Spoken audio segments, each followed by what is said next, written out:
Namaste, peace, love, and light. Welcome to Singh's Spirituality, the channel dedicated to helping you spread your wings and fly. And on today's video, we are going to discuss, or I will share with you rather, how I know that there is life after death in my personal, very personal experience. So before we get started, I want to preface this video by saying that a couple things. Number one, I'm creating this video to share a very real experience that has happened with me, and it is very dear to my heart, and losing somebody that I loved very deeply is a wound that I don't think will ever heal. So I understand that this topic might trigger some people and their belief systems and their religious backgrounds, and I don't have any problem with that, but the reason why I'm creating this video is to help. If it's just one person who has lost somebody they love and they have questions just like I did after he passed away, I just wanted to know he was okay. And I wish there was a video like this out there that would have told me that or helped me understand that at that time. So, you know, if you don't believe in this stuff, I totally understand that. I just ask that the comment section be a positive place for people to share their experience if they have experienced something like this, and maybe they don't have friends or family or anybody to tell their experience with. They might feel like they might be condemned or ridiculed, or you're crazy, how can you experience something like that? But you know, as a spiritual person who has been doing this work and been on an awakened path since 2012, I understand that there's more to this physical reality than meets the eye. And so anyways, I'm creating this video to help somebody. Okay, so with that being said, I lost my partner of 7 years, my boyfriend of 7 years, last May 2019. And he passed a day before my birthday, and my whole world was completely flipped upside down, inside out, because it was very sudden, it was unexpected, it was, you know, you can never prepare for losing somebody, but when it happens like this, where it's so sudden and it's so shocking, and there's a lot of trauma that I still deal with to this day, like PTSD or whatever you want to label it. It's very hard for me to share these things with you, but again, I want to help whoever might come across this video. So with that being said, the one thing that kept playing in my mind, the one question that I had was, is he okay?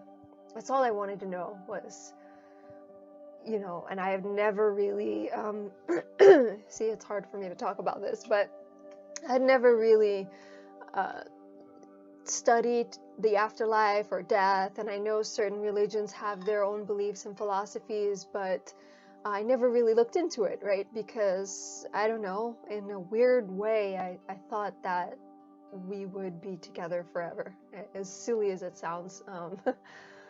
You know, it's almost reminiscent of a fairy tale life or something, but yeah, that's the one thing I wanted to know. I wanted to know that he was okay. And so I was doing a ton of research online, and I couldn't really find a video like this one.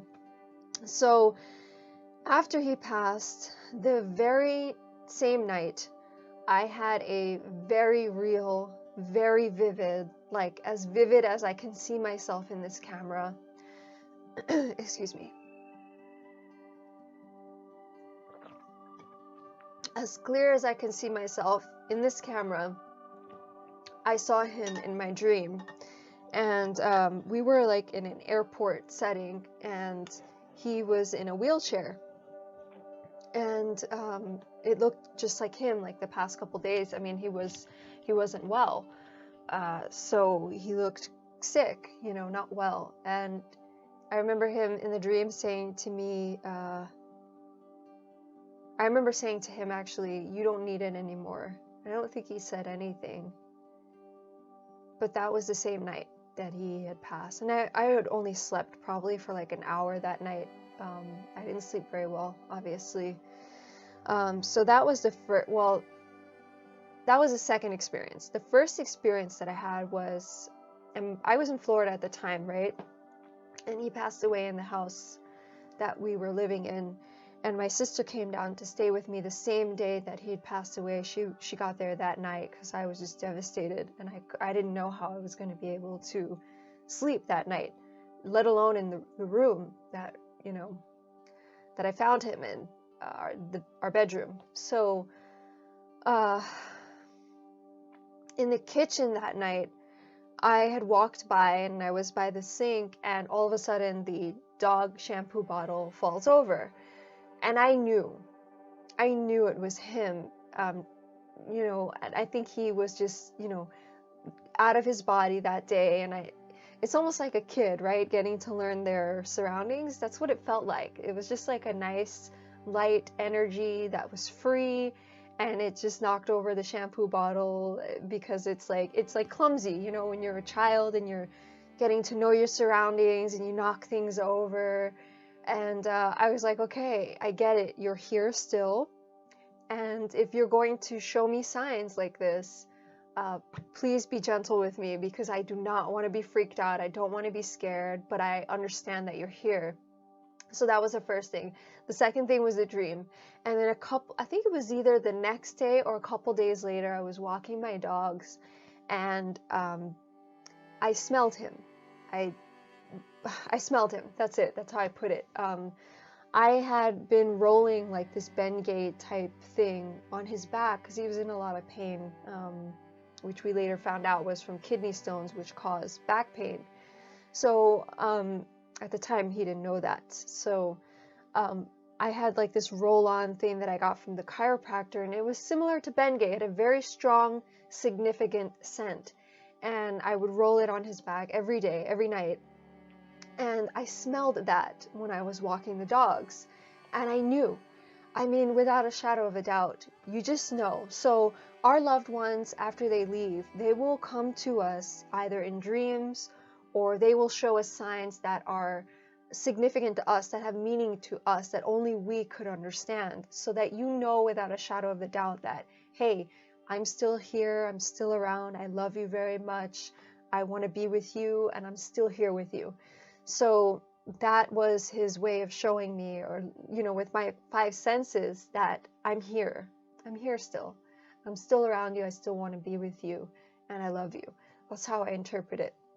So I smelled that as I'm walking the dogs. And then I had a retreat to go to in Sedona, Arizona, and that was like a week after he transitioned, left his body, and this was before his actual funeral.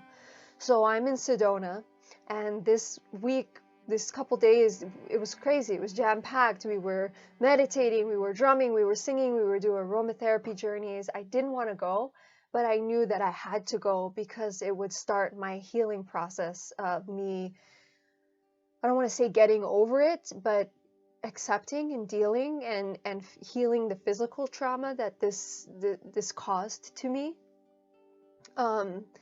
And my heart, you know, it was a lot of it's physical trauma when you lose somebody. It hits you on a physical level. So I decided to go. And the retreat was jam-packed. We were doing all these events and things, and we finally had a moment to ourselves to just breathe. And I remember I left and I went outside, and there was a little bench there. Sedona is beautiful, by the way. And I sat down on the bench and I closed my eyes. As soon as I closed my eyes, I smelled that scent again. All the way in Sedona, okay, mind you, all the way in Sedona. I'm like, you know, start crying because I just cannot believe that he's still with me. All the way in another state. I don't know how many miles that is from Florida to Arizona, but it was incredible. So what else happened? There were many days where it was really hard, and of course the grieving process is extremely difficult. And I was on the couch one day and I was just really having a moment, and I couldn't get myself out of it, and I saw him. I had a vision of him again, as clear as I'm seeing myself in this screen that I'm recording this video on. And he was happy. He was so happy. He was playing his guitar, and he was singing, which is something he loved to do. And it was a beautiful vision. It really was. It was, it made me laugh because he was very a comedian. He liked to play around, joke around. He was very funny and charismatic. And so I'm sitting on the couch having a moment. I can hardly breathe because I'm crying so hard. And here he is just smiling, playing the guitar. And I couldn't stop laughing. I'm like, are you kidding me? I'm over here suffering and you're there having a great time, laughing and playing your guitar. And in that moment, I knew that he was okay. I knew. And I knew that he was sending me that vision because he didn't want me to be crying anymore, to suffer. So he sent me that vision. So, okay, I'm gonna get it together. But that's why I'm sharing this video with you, because I know how difficult it is for somebody to be here one day and then the next day they're not here. And part of what's so hard about it is that we don't know, right? We don't know what happens. I mean, we have people that leave and come back through near-death experiences, but we don't know for sure until it's our time to take that journey. So part of why grieving is so difficult is because we don't have any answers. We are left with to our beliefs, you know, whether that's through religion or through your spirituality or whatever you believe. I'm sure you have to believe something, if nothing, right? But we don't know what happens to them afterwards, and we just want to know with all our heart and all our soul that they are okay. And so that's what I was looking for. I was looking for answers, and I had these very mystical experiences after he left. I remember too, one night I was in the bedroom, because before my sister left, she kind of helped me get back into the bedroom where he left, where he transitioned, which was the master bedroom. That's where we stayed together. And so she helped me get back in there, because that's where I felt comfortable, right? I was living there. We had the house for 3 years, so I was comfortable in there. And I guess in a weird way, it made me feel like I was still with him, connected to him. And I remember one night, again, I was having a really difficult time, and you know, when you're crying, you have your eyes closed, right? But I saw like sparkling lights, and I opened my eyes, and there were orbs on the ceiling, and I didn't know if that was him or my guardian angels, whoever or whatever it was. It was a very comforting presence to see that. And I think it was him, you know.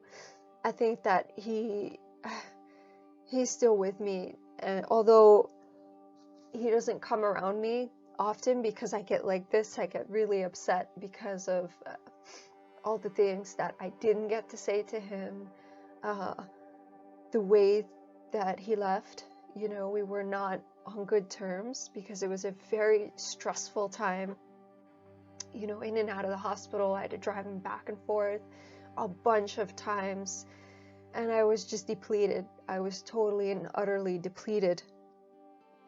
And so we weren't on the greatest terms. And you know, I've done a lot of healing. I've done a lot of writing letters, just talking to him, praying, hoping that he could hear me. And I don't know where I was going with that. But yeah, it's really not easy. So anyways, I hope this video helps somebody out there to know that these were my experiences, and that's how I know that it just because you leave your body doesn't mean that it's over. It's not the end. I really believe that that our birth is not the beginning and our death is not the end, that we are eternal and we go on. And he clearly showed me that, like, hey, I'm still here with you. I can see you, I understand the pain you're going through, and I did not want to leave you like that. Yeah, just so much. So yeah, that's not the end.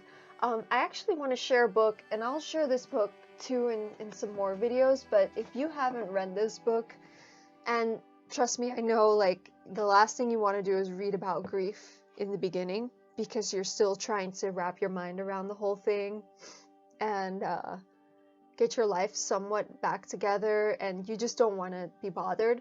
But when you're in a space and you maybe, I mean, I don't know, like, it takes time. I'm not going to say read this a year from the fact or whatever. You'll know when the right time is. And so I read this book, Grief Day by Day, and it's incredible. And I think there was a quote in here that said something like, I don't know it off the top of my head. I don't know where I'm going with that, but this book is amazing. It's Grief Day by Day by Jan Warner, and it's helped me a lot, and I highly recommend it. But yeah, anyways, thanks for being here if you're still here. Make sure you subscribe to my channel, and I will see you in the next one. Bye for now. All my love.